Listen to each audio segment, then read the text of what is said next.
আসসালামু আলাইকুম। সংবাদে আপনাদের সবাইকে স্বাগতম। প্রথমে থাকছে সংবাদ শিরোনাম। প্রথমেই জানিয়ে দিব, ইরানের পরিকল্পনায় ধরাশায়ী যুক্তরাষ্ট্রের প্রেসিডেন্ট ট্রাম্প। খামেনির বদলে ট্রাম্পকেই চাইছে ইরান। এরপরেই জানিয়ে দিব, মার্কিন বাহিনী গুলি চালিয়ে ইরানি জাহাজ জব্দ করার প্রতিশোধ হিসেবে রোববার একাধিক মার্কিন জাহাজে ড্রোন হামলা চালায় ইরানি বাহিনী। সর্বশেষ জানিয়ে দেব, মার্কিন অবরোধে ইরানের ব্যবসা রমরমা। ইরানের তেল ব্যবসায় সহযোগিতা করছে যুক্তরাষ্ট্র। দর্শক, এতক্ষণ শুনছিলেন সংবাদ শিরোনাম। এখন জানাবো বিস্তারিত জানার আগে আপনি যদি চ্যানেলে নতুন হয়ে থাকেন তাহলে আমাদের চ্যানেলটি সাবস্ক্রাইব করুন, আর কোন জায়গা থেকে দেখছেন এবং শুনছেন তা কমেন্ট করে জানান। ভিডিওটি ভালো লাগলে একটি লাইক দিন। আততায়ীর মাধ্যমে যুক্তরাষ্ট্রের প্রেসিডেন্ট ডোনাল্ড ট্রাম্পকে লক্ষ্য করে গুলি চালিয়ে কি আয়াতুল্লাহ আলী খামেনির হত্যার বদলা নিতে চাইছে ইরান? যুক্তরাষ্ট্রের আইন শৃঙ্খলা বাহিনীর শীর্ষ কর্মকর্তাদের উপস্থিতিতেই ট্রাম্পকে লক্ষ্য করে গুলি চালানোর অভিযোগ উঠেছে কোল্ড টমাস অ্যালেন নামের এক ব্যক্তির বিরুদ্ধে, যার ফলে ট্রাম্পের নিরাপত্তা বলয়কে ঘিরে ব্যাপক উৎকণ্ঠা বিরাজ করছে হোয়াইট হাউসে। এমনকি মার্কিন প্রেসিডেন্ট যেই হোটেলটিতে সে সময় উপস্থিত ছিলেন সেখানে আগে থেকেই অবস্থান করছিল সেই আততায়ী। প্রশ্ন হল, ট্রাম্পের নিরাপত্তায় নিয়োজিত সিক্রেট সার্ভিস এজেন্টদের চোখ ফাঁকি দিয়ে কিভাবে হোটেলটিতে প্রবেশ করেছিলেন অস্ত্রধারী সেই ব্যক্তি?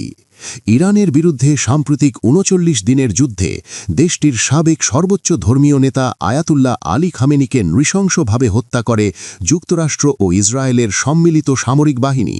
সেই ঘটনার পর থেকে মার্কিন প্রেসিডেন্ট ট্রাম্প ও ইসরায়েলের প্রধানমন্ত্রী বেনিয়ামিন নেতানিয়াহুর নিরাপত্তাকে ঘিরে উদ্বেগ উৎকণ্ঠায় রয়েছে দেশ দুটির আইন শৃঙ্খলা বাহিনী। কারণটা বেশ পরিষ্কার, ইরান ছাড় দেয় কিন্তু পুরোপুরি ছেড়ে দেয় না। এরই মাঝে বেশ কয়েকবার তেল আবিব শহরে থাকা নেতানিয়াহুর কার্যালয়কে লক্ষ্য করে মিসাইল হামলা চালানোর দাবি করেছিল ইরানের সামরিক বাহিনী, কিন্তু প্রতিবারের মতো তাতে প্রাণে রক্ষা পান ইসরায়েলের আগ্রাসী শাসক। তাহলে কি খামেনি হত্যার বদলা হিসেবে ট্রাম্পের উপর পরোক্ষভাবে আক্রমণ চালিয়েছে ইরান?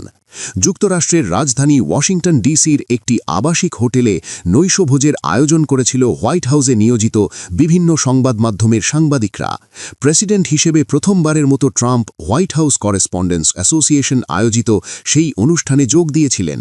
হিলটন নামের ওই আবাসিক হোটেলের অনুষ্ঠানস্থলে বিশেষ এক ভাষণ দেওয়ারও কথা ছিল ট্রাম্পের।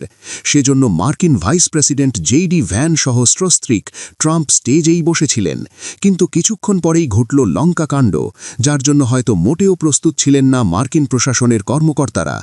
অনুষ্ঠানস্থলের বাইরে থেকে হঠাৎই গুলির শব্দ ভেসে আসে। পর মুহূর্তেই জানা যায় এক আততায়ী তেড়ে আসছে ট্রাম্পের দিকে। এ সময় কোল্ড টমাস অ্যালেন নামের ওই অস্ত্রধারীর কাছে ছিল একটি শর্টগান ও হ্যান্ডগান সহ একাধিক ছুরি। তবে বেশি দূর আগাতে পারেনি এই আততায়ী। মূল অনুষ্ঠানস্থলে প্রবেশের আগেই মার্কিন সিক্রেট সার্ভিস এজেন্টদের হাতে ধরাশায়ী হন অ্যালেন, আর ট্রাম্পকে বাঁচাতে এগিয়ে আসে তার নিরাপত্তায় নিয়োজিত কর্মীরা। ৩১ বছর বয়সী কোল্টমাস অ্যালেন যুক্তরাষ্ট্রের ক্যালিফোর্নিয়া অঙ্গরাজ্যের টরেন্স এলাকার বাসিন্দা। শিক্ষকতার পেশায় জড়িত এই আততায়ী হিলটন হোটেলে আগে থেকেই অবস্থান করছিল বলে প্রাথমিকভাবে নিশ্চিত করেছে মার্কিন সিক্রেট সার্ভিস। এই ঘটনার প্রায় ৪৫ বছর আগে ১৯৮১ সালে হিলটন হোটেলেরই বাইরে যুক্তরাষ্ট্রের তৎকালীন প্রেসিডেন্ট রোনাল্ড রিগানকেও লক্ষ্য করে গুলি চালিয়েছিল একজন আততায়ী। তবে সে সময় প্রাণে রক্ষা পেলেও কিছুটা আহত হয়েছিলেন মার্কিন এই ৪০তম প্রেসিডেন্ট। ২৬ এপ্রিল এক প্রতিবেদনে এমন তথ্যই জানিয়েছে ব্রিটিশ বার্তা সংস্থা রয়টার্স। এদিকে নৈশভোজের ওই অনুষ্ঠানের মর্মান্তিক ঘটনার পরও ইরানকে জড়িয়ে ট্রাম্প বলেছেন, কোনো বাধাই আমাকে ইরানের বিরুদ্ধে যুদ্ধে জয়লাভে বিরত রাখতে পারবে না। যদিও আততায়ের গুলির ঘটনার সাথে ইরানের কোনো যোগসূত্র রয়েছে কিনা সে বিষয়ে এখন পর্যন্ত আমার কাছে তথ্য নেই, তবে এই সংখ্যা উড়িয়ে দেওয়া যায় না। জেবিএস হোল্ডিংস লিমিটেড এর আগে কমপক্ষে ২ বার ট্রাম্পকে হত্যার উদ্দেশ্যে ছক সাজায় ২ জন আততায়ী, যার মাঝে ২০২৪ সালে পেনসিলভেনিয়ার বাটলার শহরে নিজের নির্বাচনী প্রচারণার সময় ডোনাল্ড ট্রাম্পকে লক্ষ্য করে গুলি চালায় ২০ বছরের একজন তরুণ। সে সময় অল্পের জন্য প্রাণে বেঁচে গেলেও কানে আঘাত পেয়ে আহত হন ট্রাম্প। মার্কিন বাহিনী গুলি চালিয়ে ইরানি জাহাজ জব্দ করার প্রতিশোধ হিসেবে রোববার একাধিক মার্কিন জাহাজে ড্রোন হামলা চালায় ইরানি বাহিনী। ইরানের স্থানীয় গণমাধ্যম এ খবর প্রকাশ করে। সংবাদ সংস্থা তাসনিম জানায়, ওমান উপসাগরে মার্কিন বাহিনী তুস্কা নামের কন্টেইনার জাহাজ দখলে নেওয়ার পর মার্কিন জাহাজগুলোর ওপর ইরান ড্রোন হামলা চালায়। তবে লক্ষ্যবস্তু সামরিক জাহাজ নাকি বাণিজ্যিক জাহাজ ছিল তা নির্দিষ্ট করে বলা হয়নি। এর আগে ইরান নিশ্চিত করে মার্কিন বাহিনী ইরানি জাহাজটি জব্দ করে এবং এ পদক্ষেপের পর তারা শীঘ্রই পাল্টা ব্যবস্থা নেওয়ার হুঁশিয়ারি দেয়। তারা এ পদক্ষেপকে পাকিস্তানের মধ্যস্থতায় হওয়া 2 সপ্তাহের যুদ্ধবিরতির লঙ্ঘন বলে অভিহিত করে, যা 7 এপ্রিল ঘোষণার পর থেকে মূলত কার্যকর ছিল। জাহাজ ট্র্যাকিং ডেটা থেকে দেখা যায়, তুস্কা জাহাজটি গত 12 এপ্রিল মালয়েশিয়ার ক্লাং বন্দর থেকে যাত্রা শুরু করে। রোববার মার্কিন প্রেসিডেন্ট ডোনাল্ড ট্রাম্প প্রথম এ ঘটনার কথা ঘোষণা করেন এবং পরে মার্কিন সেন্ট্রাল কমান্ড সেন্টকম তা নিশ্চিত করে। সেন্টকমের মতে, মেরিন সেনারা জাহাজটিকে মার্কিন হেফাজতে রাখে। এক বিবৃতিতে বলা হয়, জাহাজটি ইরানের আব্বাস বন্দরের দিকে যাচ্ছিল। সেন্টকম মার্কিন সামাজিক যোগাযোগ মাধ্যম সংস্থা এক্সের প্ল্যাটফর্মে একটি ভিডিও ফুটেজও প্রকাশ করেছে, যেখানে দেখা যায় একটি মার্কিন যুদ্ধজাহাজ গুলি চালানোর আগে জাহাজটিকে সতর্ক করছে। মার্কিন বাহিনী জাহাজটিতে বেশ কিছু সন্ত্রাসী মেরিন সেনা নামানোর পর সেটি দখল করে নেয়। বিশ্ব রাজনীতির দাবার বোর্ডে এখন সবথেকে বড় চাল চলছে ওয়াশিংটন। গত মিউজিক 13 এপ্রিল থেকে শুরু হওয়া মার্কিন নৌ অবরোধে পারস্য উপসাগরের নীল জলরাশি এখন বারুদের গন্ধে ভারী। একদিকে মার্কিন প্রেসিডেন্ট ডোনাল্ড ট্রাম্পের হুঙ্কার, ইরান অর্থনৈতিকভাবে ধসে পড়ছে।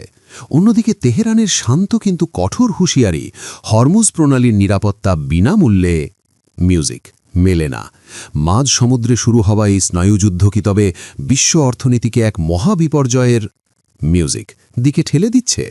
নিজের সামাজিক যোগাযোগ মাধ্যম ট্রুথ সোশ্যালে যেন আগ্নেয়গিরি উগড়ে দিয়েছেন ট্রাম্প। তার দাবি, বন্দরগুলোতে মার্কিন নৌবাহিনীর শক্ত অবস্থানের কারণে ইরান প্রতিদিন গড়ে $500 মিলিয়ন আর্থিক ক্ষতির সম্মুখীন হচ্ছে। এমনকি বেতন দিতে না পেরে ইরানি পুলিশ ও সেনাবাহিনী বিদ্রোহের মুখে। এমন চাঞ্চল্যকর মিউজিক দাবিও তুলেছেন তিনি। কিন্তু মুদ্রার উল্টো পিঠ বলছে অন্য কথা। মার্কিন নৌবাহিনী গভীর সমুদ্রে ইরানগামী জাহাজগুলোর পথ বদলে দিচ্ছে, কখনো বা চালাচ্ছে গুলি। ইরানের সশস্ত্র বাহিনী একে সে জলদস্যুতা বলে আখ্যা দিয়েছে। এর জবাবে ইরানও বসে নেই। তারা বিশ্বের অন্যতম গুরুত্বপূর্ণ বাণিজ্যিক পথ হরমুজ প্রণালী সব বিদেশি জাহাজের জন্য বন্ধ করে দিয়েছে। এখন এই প্রণালী পার হতে হলে গুনতে হচ্ছে চড়া মাশুল, যা আন্তর্জাতিক বাণিজ্যে তৈরি করেছে এক নজিরবিহীন অস্থিরতা। অবরোধের মধ্যেও ইরানের তেলের বাজার কি সত্যি স্থবির? তথ্য বিশ্লেষক সংস্থা কেপলারের পরিসংখ্যান বলছে ভিন্ন গল্প। গত 1 মাসে যুদ্ধের উত্তেজনায় তেলের দাম ব্যারেল প্রতি $100 ছাড়িয়ে যাওয়ায় ইরানের আয় উল্টো 40% বেড়েছে। অবরোধ শুরু হওয়ার আগে ইরান দিনে $115 মিলিয়ন আয় করলেও গত 1 মাসে সেই আয় কয়েক গুণ বেড়ে দাঁড়িয়েছে কয়েক বিলিয়ন ডলার। কেনেট কার্ড মিউজিক স্প্যানের মতো বিশ্লেষকরা বলছেন, ইরান স্রেফ ভাগ্যের ওপর ভরসা করেনি। সাগরে 160 থেকে 170 মিলিয়ন ব্যারেল তেল ইতোমধ্যে ভাসমান অবস্থায় রয়েছে, যা অবরোধের আগেই হরমুজ পাড়ি দিয়েছিল।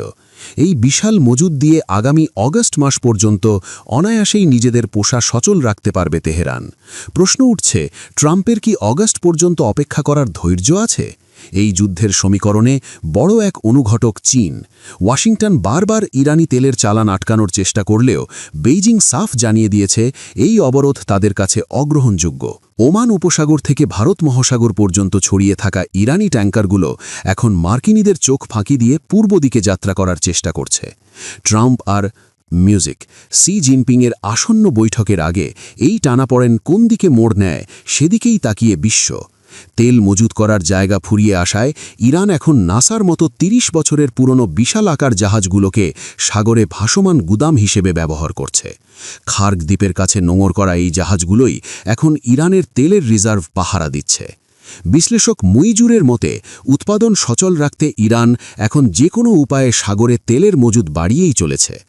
আগামী 1 মে ট্রাম্পের জন্য এক অগ্নি পরীক্ষা। সামরিক অভিযানের আইনি সময়সীমা শেষ হতে চললেও ইরান দমে যাওয়ার কোনো লক্ষণ দেখাচ্ছে না। বিশ্লেষকদের মতে, ইরান খেলছে লং গেম, যেখানে তারা ধৈর্য ধরে মার্কিনীদের ক্লান্ত করে দিতে চায়।